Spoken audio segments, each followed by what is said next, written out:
Bonjour, aujourd'hui je vais vous lire la Charte des Nations Unies. Note liminaire. Des amendements aux articles 23, 27 et 61 de la Charte ont été adoptés par l'Assemblée générale le 17 décembre 1963 et sont entrés en vigueur le 31 août 1965. Un autre amendement à l'article 61 a été adopté par l'Assemblée générale le 20 décembre 1971 et est entré en vigueur le 24 septembre 1973. Un amendement à l'article 109 adopté par l'Assemblée générale le 20 décembre 1965 est entré en vigueur le 12 juin 1968. L'amendement à l'article 23 porte de 11 à 15 le nombre des membres du Conseil de sécurité.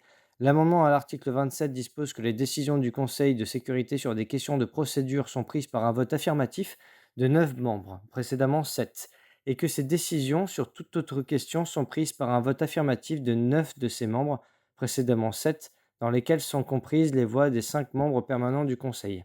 L'amendement à l'article 61, qui est entré en vigueur le 31 août 1965, portait de 18 à 27 le nombre de membres du Conseil économique et social. L'amendement suivant à cet article, qui est entré en vigueur le 24 septembre 1973, a porté de 27 à 54 le nombre des membres du Conseil. L'amendement à l'article 109, qui concerne le paragraphe 1 de cet article, dispose qu'une conférence générale des membres des Nations Unies, aux fins d'une révision de la Charte, pourra être réunie au lieu et date qui seront fixés par un vote de l'Assemblée générale à la majorité des 2 tiers et par un vote de 9, précédemment 7, quelconque des membres du Conseil de sécurité. Le paragraphe 3 de l'article 109, au terme duquel l'Assemblée générale devait, à sa 10e session ordinaire, examiner la question de la convocation d'une conférence de révision de la Charte, a été maintenu sous sa forme originale, bien qu'il dispose, par un vote de 7 quelconque des membres du Conseil de sécurité. L'Assemblée et le Conseil de sécurité ayant donné suite à ce paragraphe à la 10e session ordinaire de l'Assemblée en 1955. Charte des Nations Unies, préambule. Nous, peuple des Nations Unies, résolus à préserver les générations futures du fléau de la guerre qui, 2 fois en l'espace d'une vie humaine, a infligé à l'humanité d'indicibles souffrances.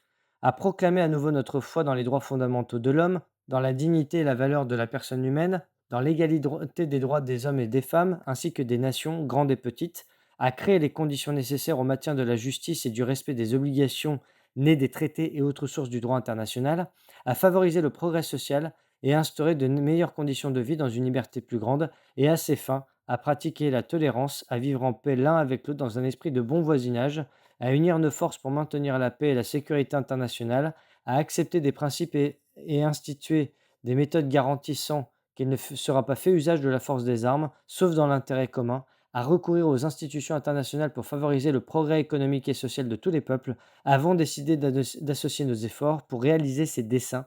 En conséquence, nos gouvernements respectifs, par l'intermédiaire de leurs représentants, réunis en la ville de San Francisco et munis de pleins pouvoirs reconnus en bonne et due forme, ont adopté la présente Charte des Nations Unies et établissent par les présentes une organisation internationale qui prendra le nom de Nations Unies. Charte des Nations Unies, chapitre 1, Buts et principes. Article 1. Les buts des Nations Unies sont les suivants. Maintenir la paix et la sécurité internationale et à cette fin, prendre des mesures collectives efficaces en vue de prévenir et d'écarter des menaces à la paix et de réprimer tout acte d'agression ou autre rupture de la paix, et réaliser, par des moyens pacifiques, conformément aux principes de la justice et du droit international, l'ajustement ou le règlement de différends ou de situations de caractère international susceptibles de mener à une rupture de la paix. Développer entre les nations des relations amicales fondées sur le respect du principe de l'égalité des droits, des peuples et de leur droit à disposer d'eux-mêmes, et prendre toute autre mesure propre à consolider la paix du monde.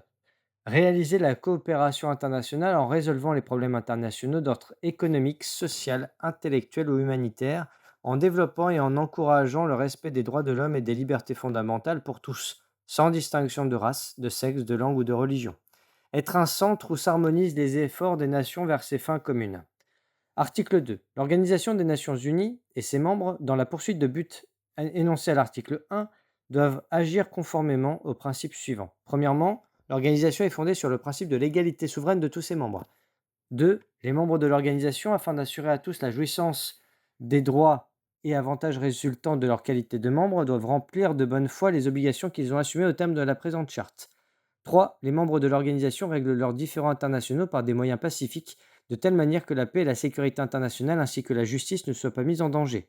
4. Les membres de l'organisation s'abstiennent dans leurs relations internationales de recourir à la menace ou à l'emploi de la force, soit contre l'intégrité territoriale ou l'indépendance politique de tout État, soit de toute autre manière incompatible avec les buts des Nations Unies.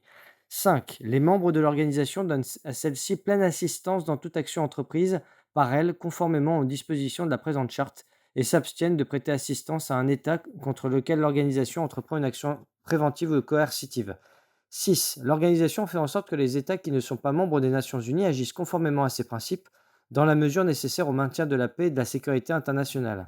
7. Aucune disposition de la présente charte n'autorise les Nations Unies à intervenir dans des affaires qui relèvent essentiellement de la compétence nationale d'un État, ni n'oblige les membres à soumettre des affaires de ce genre à une procédure de règlement au terme de la présente charte. Toutefois, ce principe ne porte en rien atteinte à l'application des mesures de coercition prévues au chapitre 7.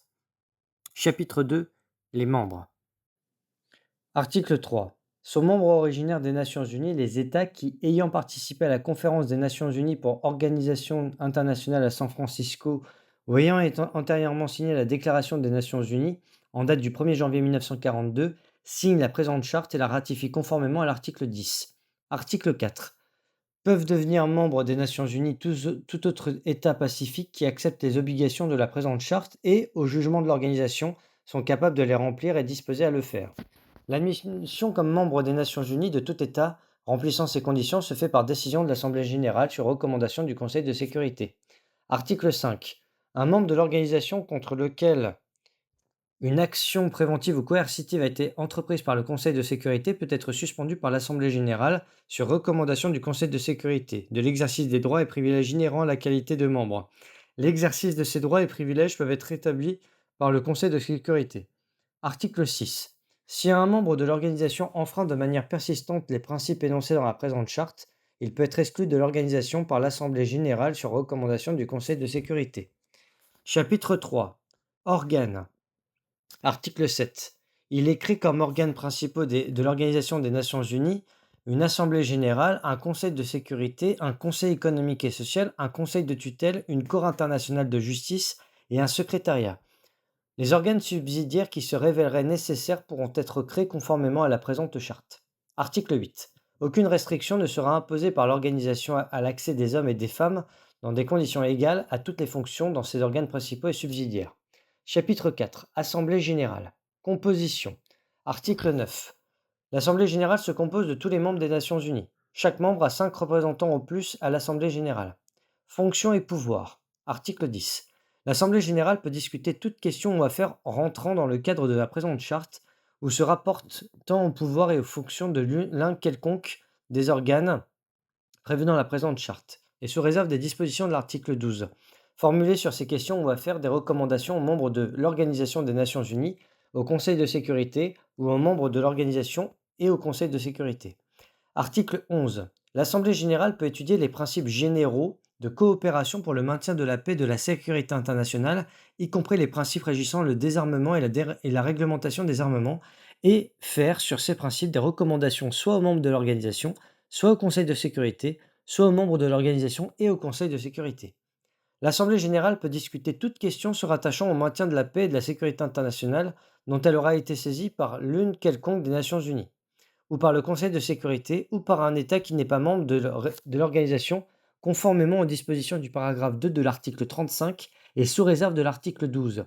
Faire sur toute question de ce genre de recommandation, soit à l'État ou aux États intéressés, soit au Conseil de sécurité, soit aux États et au Conseil de sécurité. Toute question de ce genre qui appelle une action est renvoyée au Conseil de sécurité par l'Assemblée générale avant ou après discussion. L'Assemblée générale peut attirer l'attention du Conseil de sécurité sur les situations qui semblent devoir mettre en danger la paix et la sécurité internationale. Les pouvoirs de l'Assemblée générale énumérés dans le présent article ne limitent pas la portée générale de l'article 10. Article 12. Tant que le Conseil de sécurité remplit, à l'égard d'indifférents ou d'une situation quelconque, les fonctions qui lui sont attribuées par la présente charte, l'Assemblée générale ne doit faire aucune recommandation sur ce différend ou cette situation, à moins que le Conseil de sécurité ne le lui demande. Le secrétaire général, avec l'assentiment du Conseil de sécurité, porte à la connaissance de l'Assemblée générale, lors de chaque session, les affaires relatives au maintien de la paix et de la sécurité internationale dont s'occupe le Conseil de sécurité. Il avise de même l'Assemblée générale ou, si l'Assemblée générale ne siège pas, les membres de l'organisation dès que le Conseil de sécurité cesse de s'occuper des dites affaires. Article 13. L'Assemblée générale provoque des études et fait des recommandations en vue de développer la coopération internationale dans le domaine politique et encourager le développement progressif du droit international et sa codification, de développer la coopération internationale dans les domaines économique, social, de la culture intellectuelle et de l'éducation, de la santé publique et faciliter pour tous, sans distinction de race, de sexe, de langue ou de religion, la jouissance des droits de l'homme et des libertés fondamentales. Les autres responsabilités, fonctions et pouvoirs de l'Assemblée générale relativement aux questions mentionnées au paragraphe 1b ci-dessus sont énoncées au chapitre 9 et 10. Article 14. Sous réserve des dispositions de l'article 12, l'Assemblée générale peut recommander les mesures propres à assurer l'ajustement pacifique de toute situation, quelle qu'en soit l'origine, qui lui semble de nature à nuire au bien général ou à compromettre les relations amicales entre nations, y compris les situations résultant d'une infraction aux dispositions de la présente charte où sont énoncés les buts et les principes des Nations unies. Article 15. L'Assemblée générale reçoit et étudie les rapports annuels et les rapports spéciaux du Conseil de sécurité. Ces rapports comprennent un compte-rendu des mesures que le Conseil de sécurité a décidées ou prises pour maintenir la paix et la sécurité internationale. L'Assemblée générale reçoit et étudie les rapports des autres organes de l'institution, de l'organisation. Article 16. L'Assemblée générale remplit, en ce qui concerne le régime international de tutelle, les fonctions qui lui sont dévolues en vertu des chapitres 12 et 13. Entre autres, elle approuve les accords de tutelle relatifs aux zones non désignées comme zones stratégiques. Article 17. L'Assemblée générale examine et approuve le budget de l'organisation. Les dépenses de l'organisation sont supportées par les membres selon la répartition fixée par l'Assemblée générale. L'Assemblée générale examine et approuve tous arrangements financiers et budgétaires passés avec les institutions spécialisées visées à l'article 57 et examine les budgets administratifs des dites institutions en vue de leur adresser des recommandations. Vote. Article 18. Chaque membre de l'Assemblée générale dispose d'une voix. Les décisions de l'Assemblée générale sur les questions importantes sont prises à la majorité des 2 tiers des membres présents et votants. Sont considérées comme questions importantes les recommandations relatives au maintien de la paix et de la sécurité internationale, l'élection des membres non permanents du Conseil de sécurité, l'élection des membres du Conseil économique et social, l'élection des membres du Conseil de tutelle conformément au paragraphe 1c de l'article 86, l'admission de nouveaux membres dans l'organisation, la suspension des droits et privilèges de membres, l'exclusion de membres, les questions relatives au fonctionnement du régime de tutelle et les questions budgétaires. Les décisions sur d'autres questions, y compris la détermination de nouvelles catégories de questions à trancher à la majorité des 2 tiers, sont prises à la majorité des membres présents et votants. Article 19. Un membre des Nations Unies en retard dans le paiement de sa contribution aux dépenses de l'organisation ne peut participer au vote à l'Assemblée générale si le montant de ses arriérés est égal ou supérieur à la contribution due par lui pour les 2 années complètes écoulées. L'Assemblée générale peut néanmoins autoriser ce membre à participer au vote si elle constate que le manquement est dû à des circonstances indépendantes de sa volonté. Procédure. Article 20. L'Assemblée générale tient une session annuelle régulière et, lorsque les circonstances l'exigent, des sessions extraordinaires. Celles-ci sont convoquées par le secrétaire général sur la demande du Conseil de sécurité ou de la majorité des membres des Nations unies. Article 21. L'Assemblée générale établit son règlement intérieur et désigne son président pour chaque session. Article 22. L'Assemblée générale peut créer les organes subsidiaires qu'elle juge nécessaires à l'exercice de ses fonctions.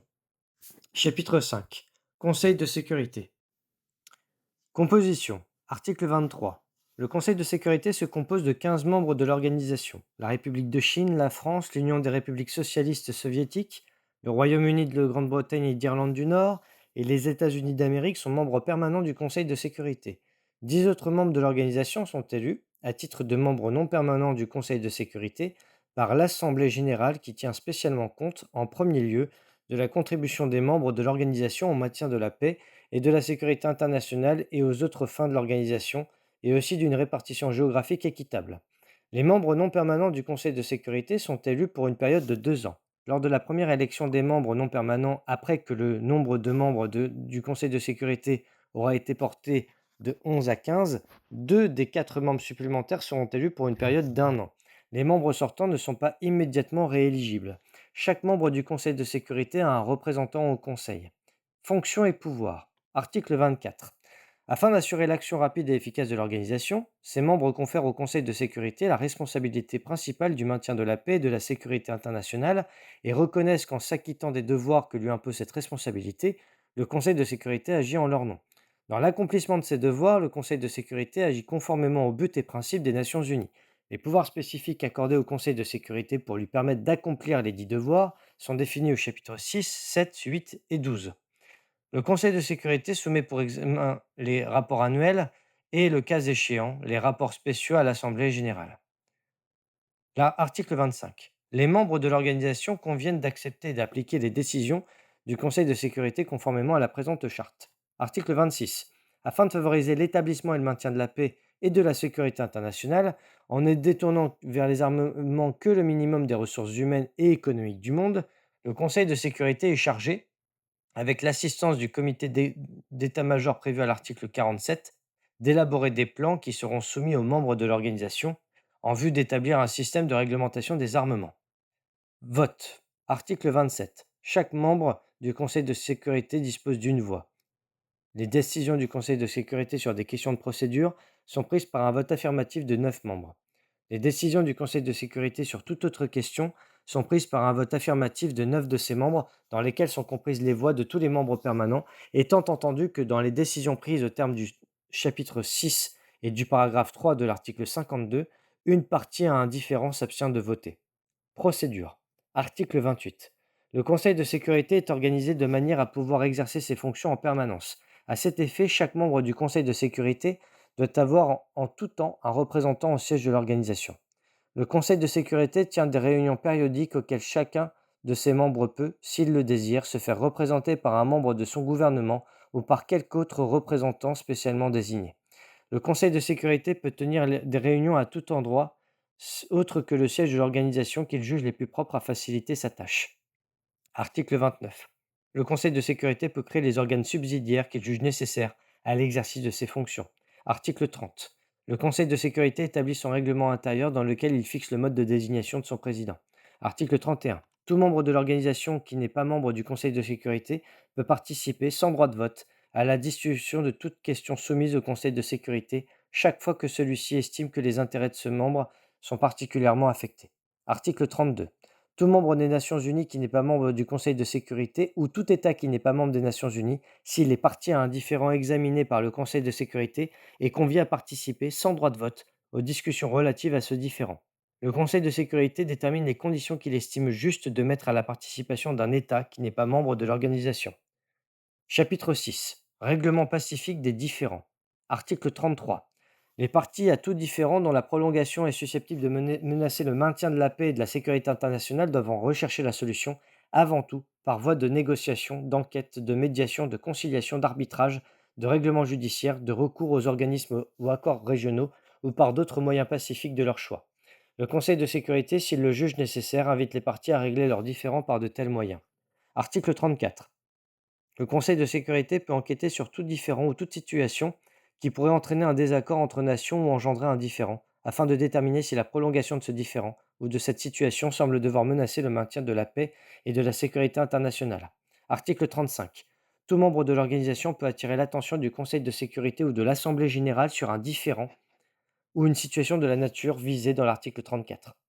Un État qui n'est pas membre de l'organisation peut attirer l'attention du Conseil de sécurité ou de l'Assemblée générale sur tout différend auquel il est partie, pourvu qu'il accepte préalablement, aux fins de ce différend, les obligations de règlement pacifique prévues dans la présente charte. Les actes de l'Assemblée générale relativement aux affaires portées à son attention, en vertu du présent article, sont soumis aux dispositions des articles 11 et 12. Article 36. Le Conseil de sécurité peut, à tout moment de l'évolution d'un différend de la nature mentionnée à l'article 33 ou d'une situation analogue, recommander les procédures ou méthodes d'ajustement appropriées. Ce Conseil de sécurité devra prendre en considération toute procédure déjà adoptée par les parties pour le règlement de ce différend.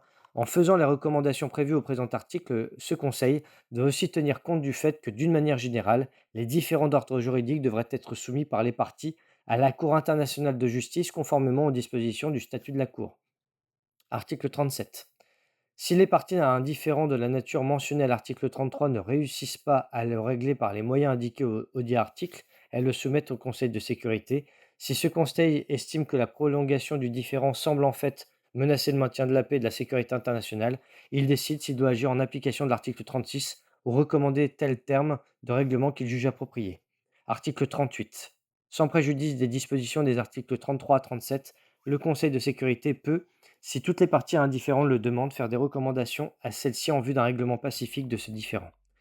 Chapitre 7. Action en cas de mesures contre la paix, de rupture de la paix et d'actes d'agression. Article 39. Le Conseil de sécurité constate l'existence d'une menace contre la paix, d'une rupture de la paix ou d'un acte d'agression et fait des recommandations ou décide quelles mesures seront prises conformément aux articles 41 et 42 pour maintenir ou rétablir la paix et la sécurité internationale. Article 40. Afin d'empêcher la situation de s'aggraver, le Conseil de sécurité, avant de faire les recommandations ou de décider des mesures à prendre conformément à l'article 39, peut inviter les parties intéressées à se conformer aux mesures provisoires qu'il juge nécessaires ou souhaitables. Ces mesures provisoires ne préjugent en rien les droits, les préventions ou la position des parties intéressées. En cas de non-exécution de ces mesures provisoires, le Conseil de sécurité tient dûment compte de cette défaillance. Article 41.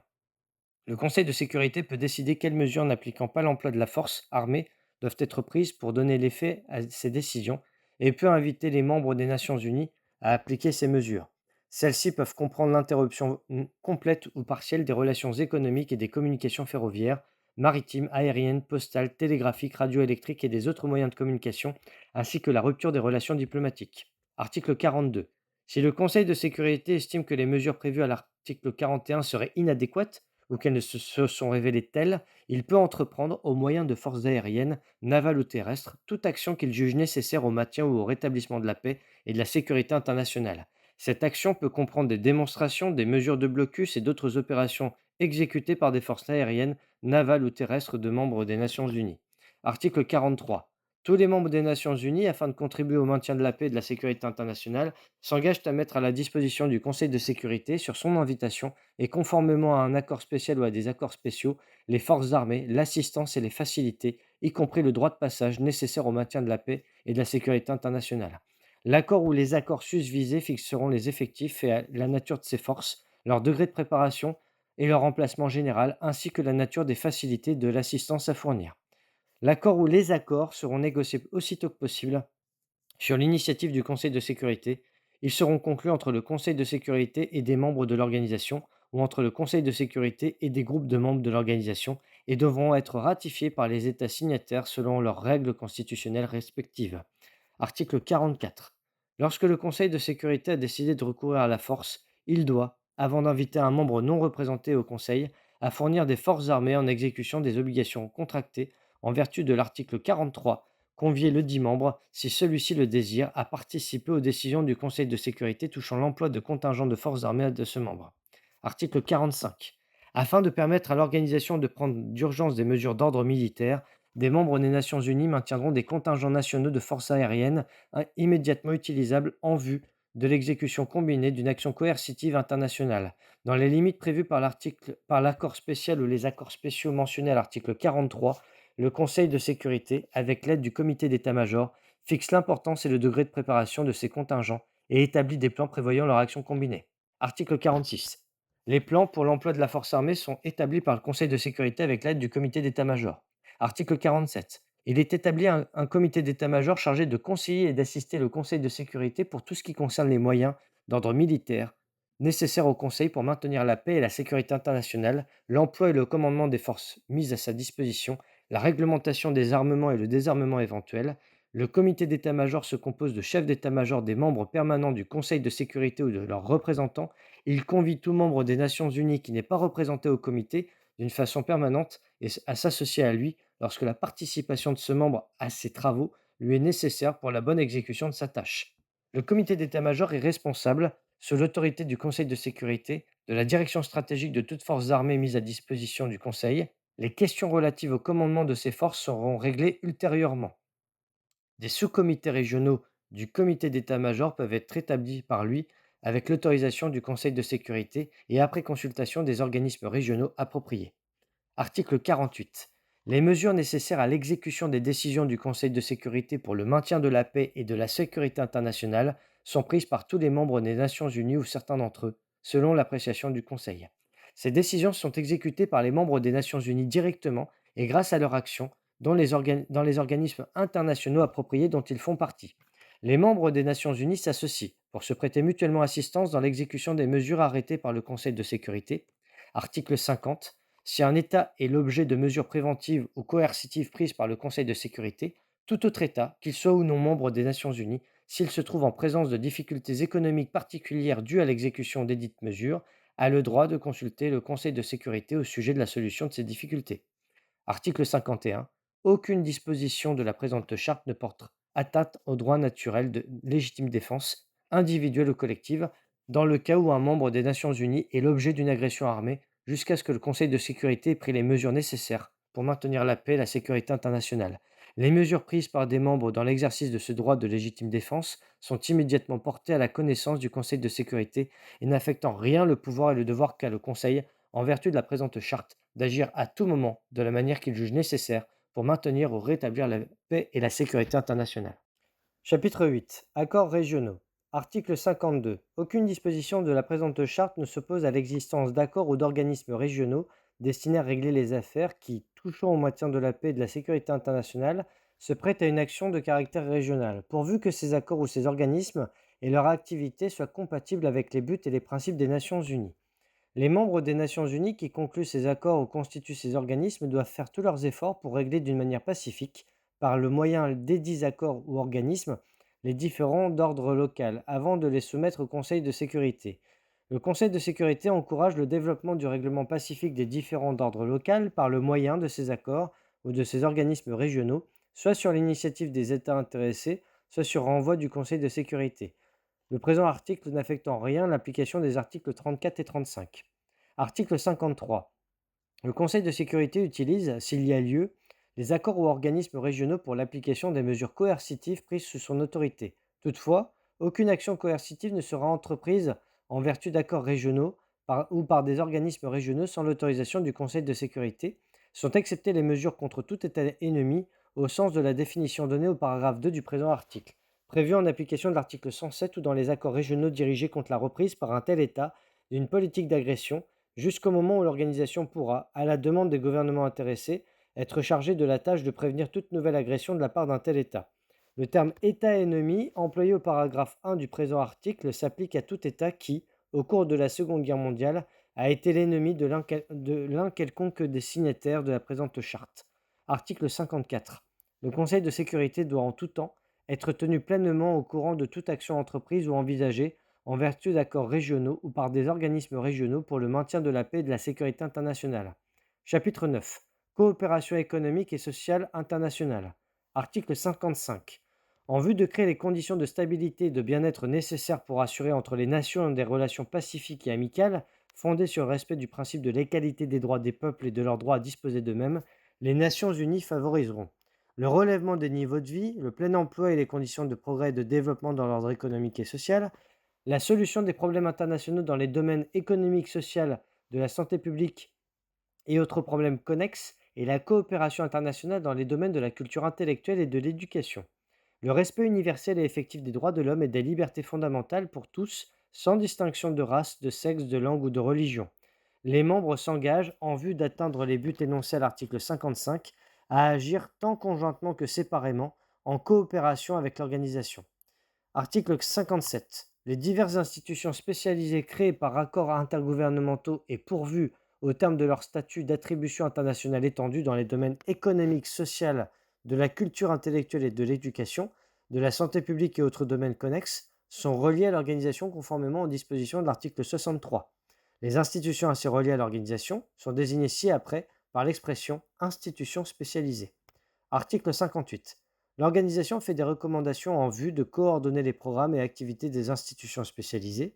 Article 59. L'organisation provoque, lorsqu'il y a lieu, des négociations entre les États intéressés en vue de la création de toutes nouvelles institutions spécialisées nécessaires pour atteindre les buts énoncés à l'article 55. Article 60.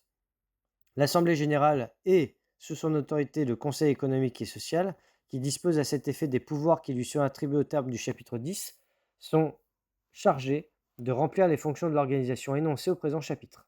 Chapitre 10. Conseil économique et social. Composition. Article 61. Le Conseil économique et social se compose de 54 membres de l'Organisation des Nations Unies, élus par l'Assemblée générale. Sous réserve des dispositions du paragraphe 3, 18 membres du Conseil économique et social sont élus chaque année pour une période de 3 ans. Les membres sortants sont immédiatement rééligibles. Lors de la première élection qui aura lieu après que le nombre des membres du Conseil économique et social aura été porté de 27 à 54, 27 membres seront élus, en plus de ceux qui auront été élus en remplacement des 9 membres dont le mandat viendra à expiration à la fin de l'année. Le mandat de 9 de ces 27 membres supplémentaires expirera au bout d'un an et celui de 9 autres au bout de 2 ans, selon les dispositions prises par l'Assemblée générale. Chaque membre du Conseil économique et social a un représentant au Conseil. Fonctions et pouvoirs. Article 62. Le Conseil économique et social peut faire ou provoquer des études et des rapports sur des questions internationales dans les domaines économiques, social, de la culture intellectuelle et de l'éducation, de la santé publique et autres domaines connexes, et peut adresser des recommandations sur toutes ces questions à l'Assemblée générale, aux membres de l'organisation et aux institutions spécialisées intéressées. Il peut faire des recommandations en vue d'assurer le respect effectif des droits de l'homme et des libertés fondamentales pour tous. Il peut, sur des questions de sa compétence, préparer des projets de convention pour les soumettre à l'Assemblée générale. Il peut convoquer, conformément aux règles fixées par l'organisation, des conférences internationales sur des questions de sa compétence. Article 63. Le Conseil économique et social peut conclure avec toute institution visée à l'article 57 des accords fixant les conditions dans lesquelles cette institution sera reliée à l'organisation. Ces accords sont soumis à l'approbation de l'Assemblée générale. Il peut coordonner l'activité des institutions spécialisées en se concertant avec elles, en leur adressant des recommandations, ainsi qu'en adressant des recommandations à l'Assemblée générale et aux membres des Nations unies. Article 64. Le Conseil économique et social peut prendre toute mesure utile pour recevoir des rapports réguliers des institutions spécialisées. Il peut s'entendre avec les membres de l'organisation et avec les institutions spécialisées afin de recevoir des rapports sur les mesures prises en exécution de ses propres recommandations et des recommandations de l'Assemblée générale sur des objets relevant de la compétence du Conseil.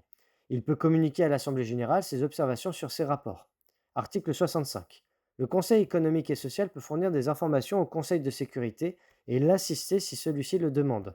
Article 66. Le Conseil économique et social, dans l'exécution des recommandations de l'Assemblée générale, s'acquitte de toutes les fonctions qui entrent dans sa compétence.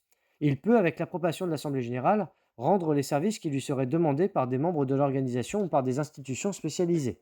Il s'acquitte des autres fonctions qui lui sont dévolues dans d'autres parties de la présente charte ou qui peuvent lui être attribuées par l'Assemblée générale. Vote. Article 67. Chaque membre du Conseil économique et social dispose d'une voix. Les décisions du Conseil économique et social sont prises par la majorité des membres présents et votants. Procédure. Article 68. Le Conseil économique et social institue des commissions pour les questions économiques et sociales et le progrès des droits de l'homme ainsi que toute autre commission nécessaire à l'exercice de ses fonctions. Article 69. Le Conseil économique et social, lorsqu'il examine une question qui s'intéresse particulièrement à un membre de l'organisation, convie celui-ci à participer sans droit de vote à ses délibérations. Article 70. Le Conseil économique et social peut prendre toute disposition pour que des représentants des institutions spécialisées participent, sans droit de vote, à ses délibérations et à celles des commissions instituées par lui, et pour que ses propres représentants participent aux délibérations des institutions spécialisées. Le Conseil économique et social peut prendre toute disposition utile pour consulter les organisations non gouvernementales qui s'occupent de questions relevant de sa compétence. Ces dispositions peuvent s'appliquer à des organisations internationales et, s'il y a lieu, à des organisations nationales après consultation du membre intéressé de l'organisation. Article 72. Le Conseil économique et social adopte son règlement intérieur dans lequel il fixe le mode de désignation de son président. Il se réunit selon les besoins, conformément à son règlement. Celui-ci comportera les dispositions prévoyant la convocation du Conseil sur la demande de la majorité de ses membres. Chapitre 11. Déclaration relative aux territoires non autonomes. Article 73. Les membres des Nations Unies qui ont ou qui assument la responsabilité d'administrer des territoires dont les populations ne s'administrent pas encore complètement elles-mêmes reconnaissent le principe de la primauté des intérêts des habitants de ces territoires. Ils acceptent comme une mission sacrée l'obligation de favoriser dans toute la mesure possible leur prospérité dans le cadre du système de paix et de sécurité internationale établi par la présente charte et à cette fin, d'assurer en respectant la culture des populations en question leur progrès politique, économique et social, ainsi que le développement de leur instruction, de les traiter avec équité et de les protéger contre les abus, de développer leur capacité de s'administrer elles-mêmes, de tenir compte des aspirations politiques des populations et de les aider dans le développement progressif de leurs libres institutions politiques, dans la mesure appropriée aux conditions particulières de chaque territoire et de ses populations et à leur degré variable de développement, d'affermir la paix et la sécurité internationale, de favoriser des mesures constructives de développement, d'encourager des travaux de recherche, de coopérer entre eux et, quand les circonstances s'y prêteront, avec les organismes internationaux spécialisés en vue d'atteindre effectivement les buts sociaux, économiques et scientifiques énoncés au présent article. De communiquer régulièrement au secrétariat général à titre d'information sous réserve des exigences de la sécurité et de considérations d'ordre constitutionnel, des renseignements statistiques et autres de nature technique relatifs aux conditions économiques, sociales et de l'instruction dans les territoires dont ils sont respectivement responsables, autres que ceux auxquels s'appliquent les chapitres 12 et 13. Article 74. Les membres de l'organisation reconnaissent aussi que leur politique doit être fondée autant dans les territoires auxquels s'applique le présent chapitre que dans leur territoire métropolitain sur le principe général du bon voisinage dans le domaine social, économique et commercial, compte tenu des intérêts et de la prospérité du reste du monde. Chapitre 12. Régime international de tutelle. Article 75. L'Organisation des Nations Unies établira sous son autorité un régime international de tutelle pour l'administration et la surveillance des territoires qui pourront être placés sous ce régime en vertu d'accords particuliers ultérieurs. Ces territoires sont désignés ci-après par l'expression territoire sous tutelle. Article 76. Conformément au but des Nations Unies énoncé à l'article 1 de la présente charte, les fins essentielles du régime de tutelle sont les suivants. Affermir la paix et la sécurité internationale, favoriser le progrès politique, économique et social des populations des territoires sous tutelle, ainsi que le développement de leur instruction.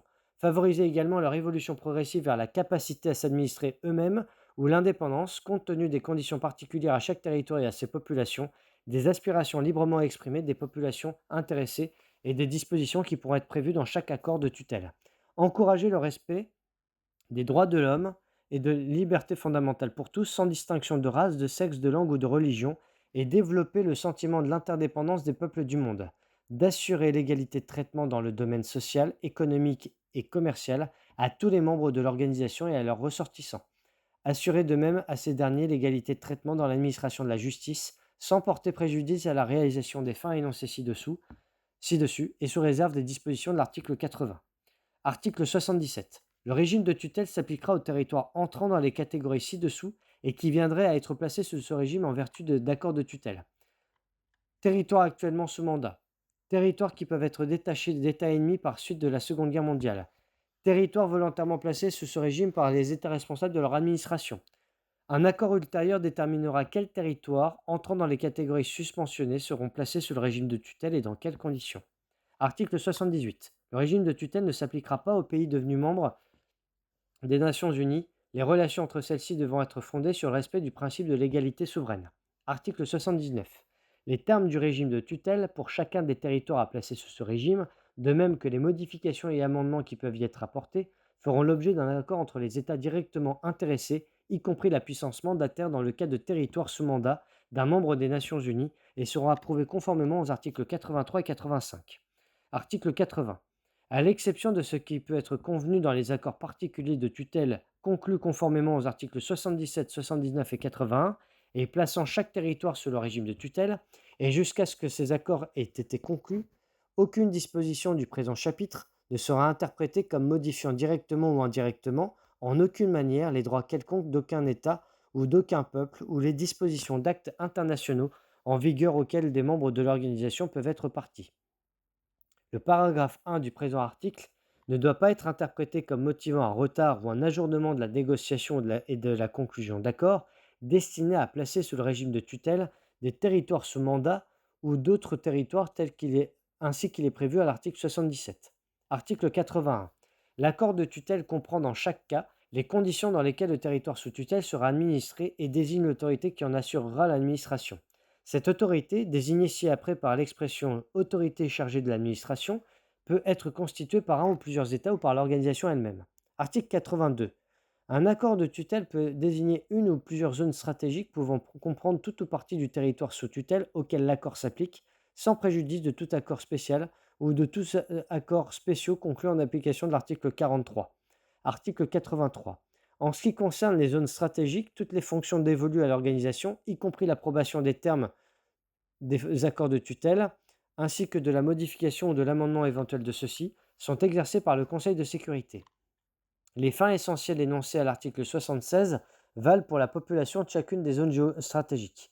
Le Conseil de sécurité, eu égard aux dispositions des accords de tutelle et sous réserve des exigences de la sécurité, aura recours à l'assistance du Conseil de tutelle dans l'exercice des fonctions assumées par l'organisation au titre du régime de tutelle en matière politique, économique et sociale et en matière d'instruction dans les zones stratégiques. Article 84. L'autorité chargée de l'administration a le devoir de veiller à ce que le territoire sous tutelle apporte sa contribution au maintien de la paix et de la sécurité internationale. À cette fin, elle peut utiliser des contingents volontaires, les facilités et l'aide du territoire sous tutelle pour remplir les obligations qu'elle a contractées à cet égard envers le Conseil de sécurité, ainsi que pour assurer la défense locale et le maintien de l'ordre à l'intérieur du territoire sous tutelle. Article 85. En ce qui concerne les accords de tutelle relatifs à toutes les zones qui ne sont pas désignées comme zones stratégiques, les fonctions de l'organisation, y compris l'approbation des termes des accords de tutelle et de leurs modifications ou amendements, sont exercées par l'Assemblée générale. Le Conseil de tutelle, agissant sous l'autorité de l'Assemblée générale, assiste celle-ci dans l'accomplissement de ses tâches. Chapitre 13. Conseil de tutelle. Composition. Article 86. Le Conseil de tutelle se compose des membres suivants des Nations unies. Les membres chargés d'administrer des territoires sous tutelle, ceux des membres désignés nommément à l'article 23 qui n'administrent pas de territoire sous tutelle, autant d'autres membres élus pour 3 ans par l'Assemblée générale qu'il sera nécessaire pour que le nombre total des membres du Conseil de tutelle se partage également entre les membres des Nations unies qui administrent des territoires sous tutelle et ceux qui n'en administrent pas. Chaque membre du Conseil de tutelle désigne une personne particulièrement qualifiée pour la représenter au Conseil. Fonctions et pouvoirs. Article 87. L'Assemblée générale et, sous son autorité, le Conseil de tutelle, dans l'exercice de leurs fonctions, peuvent examiner les rapports soumis par l'autorité chargée de l'administration, recevoir des pétitions et les examiner en consultation avec ladite autorité, faire procéder à des visites périodiques dans les territoires administrés par ladite autorité à des dates convenues avec elle, prendre ces dispositions et tout autre conformément aux termes des accords de tutelle. Article 88. Le Conseil de tutelle établit un questionnaire portant sur les progrès des habitants de chaque territoire sous tutelle dans les domaines politiques, économiques et social et dans celui de l'instruction. L'autorité chargée de l'administration de chaque territoire sous tutelle, relevant de la compétence de l'Assemblée générale, adresse à celle-ci un rapport annuel fondé sur le questionnaire précité. Vote. Article 89. Chaque membre du Conseil de tutelle dispose d'une voix. Les décisions du Conseil de tutelle sont prises à la majorité des membres présents et votants. Procédure. Article 90. Le Conseil de tutelle adopte son règlement intérieur dans lequel il fixe le mode de désignation de son président. Il se réunit selon les besoins conformément à son règlement. Celui-ci comprend les dispositions prévoyant la convocation du Conseil à la demande de la majorité de ses membres. Article 91. Le Conseil de tutelle recourt, quand il y a lieu, à l'assistance du Conseil économique et social et à celle des institutions spécialisées pour les questions qui relèvent de leurs compétences respectives. Chapitre 14. Cour internationale de justice. Article 92. La Cour internationale de justice constitue l'organe judiciaire principal des Nations unies. Elle fonctionne conformément à un statut établi sur la base du statut de la Cour permanente de justice internationale et annexé à la présente charte dont il fait partie intégrante. Article 93. Tous les membres des Nations unies sont ipso facto partis au statut de la Cour internationale de justice. Les conditions dans lesquelles les États qui ne sont pas membres de l'organisation peuvent devenir parties au statut de la Cour internationale de justice sont déterminées dans chaque cas par l'Assemblée générale sur recommandation du Conseil de sécurité. Chaque membre des Nations unies s'engage à se conformer à la décision de la Cour internationale de justice dans tout litige auquel il est partie. Si une partie à un litige ne satisfait pas aux obligations qui lui incombent en vertu d'un arrêt rendu par la Cour, l'autre partie peut recourir au Conseil de sécurité et celui-ci, s'il le juge nécessaire, peut faire des recommandations ou décider des mesures à prendre pour faire exécuter l'arrêt. Article 95. Aucune disposition de la présente charte n'empêche les membres de l'organisation de confier la solution de leurs différends à d'autres tribunaux en vertu d'accords déjà existants ou qui pourront être conclus à l'avenir. Article 96. L'Assemblée générale ou le Conseil de sécurité peut demander à la Cour internationale de justice un avis consultatif sur toute question juridique. Tous autres organes de l'organisation et institutions spécialisées qui peuvent, à un moment quelconque, recevoir de l'Assemblée générale une autorisation à cet effet, ont également le droit de demander à la Cour des avis consultatifs sur des questions juridiques qui se poseraient dans le cadre de leur activité. Chapitre 15. Secrétariat. Article 97. Le secrétariat comprend un secrétaire général et le personnel que peut exiger l'organisation. Le secrétaire général est nommé par l'AG sur recommandation du Conseil de sécurité. Il est le plus haut fonctionnaire de l'organisation.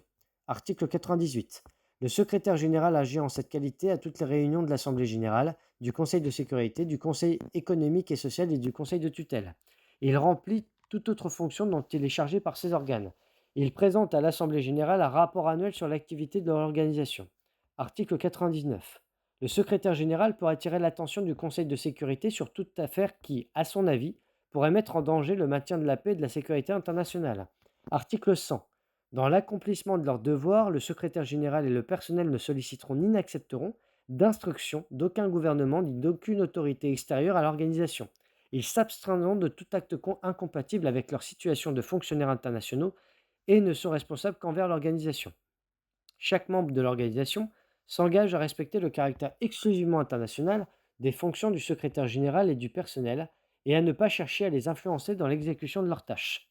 Article 101. Le personnel est nommé par le secrétaire général conformément aux règles fixées par l'Assemblée générale.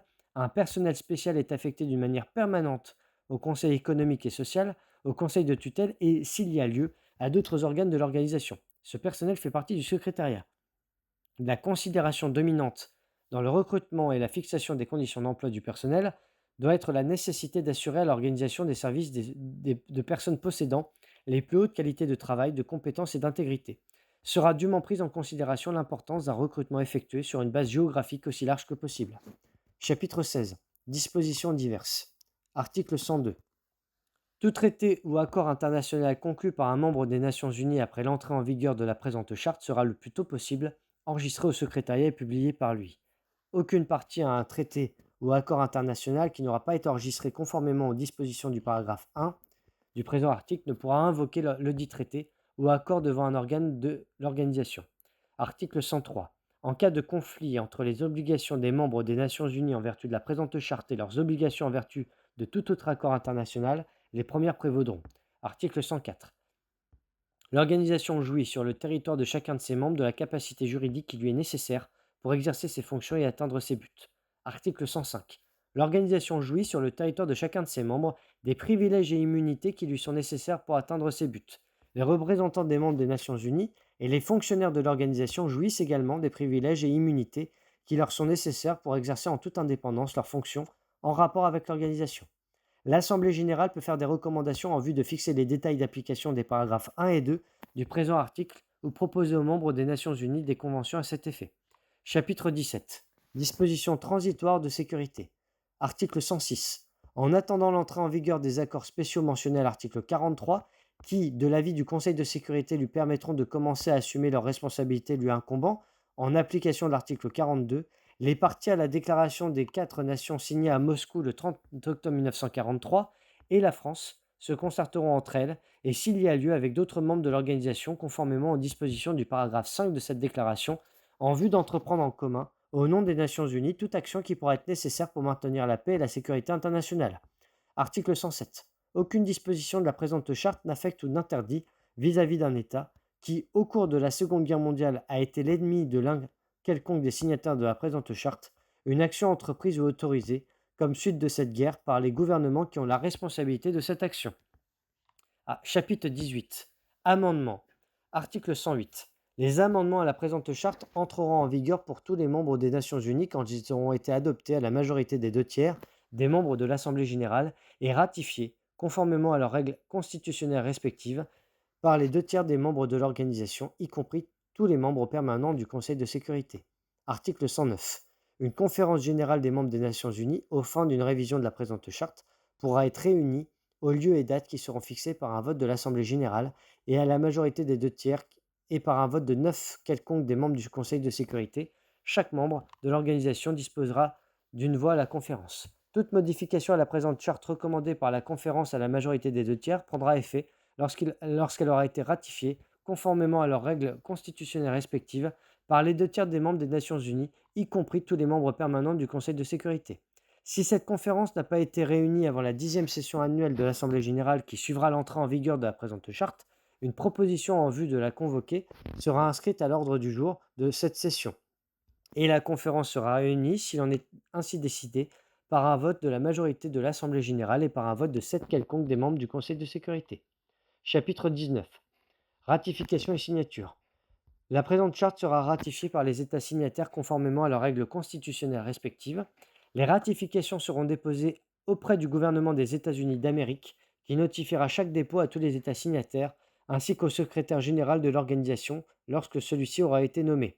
La présente charte entrera en vigueur après le dépôt des ratifications par la République de Chine, la France, l'Union des républiques socialistes soviétiques, le Royaume-Uni de Grande-Bretagne et d'Irlande du Nord, les États-Unis d'Amérique et par la majorité des autres États signataires.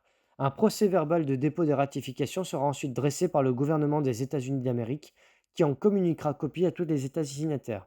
Les États signataires de la présente charte qui la ratifieront après son entrée en vigueur deviendront membres originaires des Nations Unies à la date du dépôt de leur ratification respective. Article 111. La présente charte, dont les textes chinois, français, russes, anglais et espagnols feront également foi, sera déposée dans les archives du gouvernement des États-Unis d'Amérique.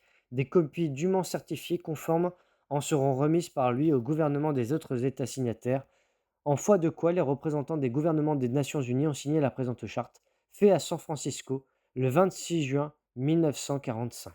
Je vous remercie.